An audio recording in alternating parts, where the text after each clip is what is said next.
Imagine this. It's early in the morning and you're walking down the hallway half awake and you have your coffee or your tea in your hand. And you pass by a portrait of your family on the wall and you barely even look at it. And yet your brain has already taken in a tiny snapshot of that image and it's using it to tell your story of who you are and where you belong. The sad truth is that most people think that photos are just simply for decoration in your home. But what if I told you that your brain is actually doing something much deeper every time you see yourself or your family on your walls? Hi, I'm Suad, and I have been photographing people and families since 1991. In the previous video, we talked about the digital dark age and how easily our photos and our memories disappear when they live only on our screens. And at the end of that video, I promised you that I would talk about the psychology of seeing yourself on your walls. So, our brain is always scanning our environment, whether that's the clutter on our countertops, the light coming through our windows, or even the art on your walls. All this sends little tiny signals to your nervous system, so when there is a beautiful framed print of your family in your living room or a canvas of your child in the hallway, your brain is always getting that message saying, this is your home and this is your people. This is where you belong. So now, let's talk about children, because this is where this gets incredibly powerful. I read a while ago that child psychologists have noticed that there's a pattern when kids grow up with photos of themselves displayed in their home, and that they tend to have a stronger sense of identity and belonging.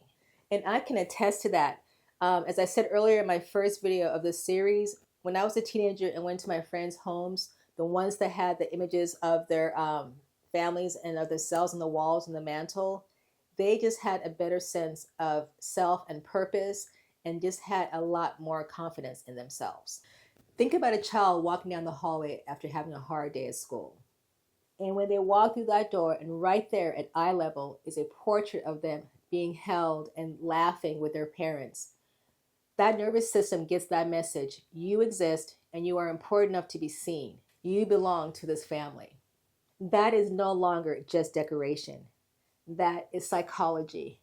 And it's one of the quietest ways and most powerful ways we can tell our child every single day that you matter to us. And there's also a branch of psychology that looks at something called haptic perception. And that's just a fancy way of saying remembering what we touch.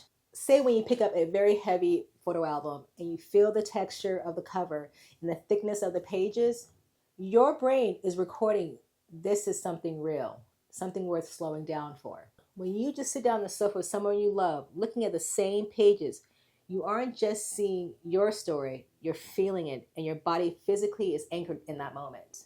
Compare that with someone sitting on the couch just scrolling through a bright screen. And even though the images might be similar or even the same, the brain is reacting very differently. And this does not only pertain to children, but even adults can feel the shift as well.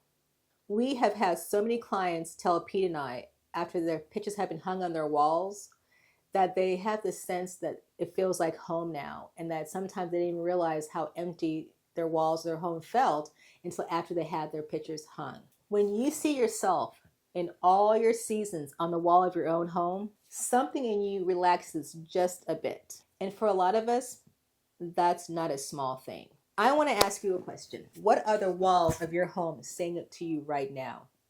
Are they filled with faces of the people you love, or are they just blank? Maybe perhaps you have some artwork that you bought at an art fair.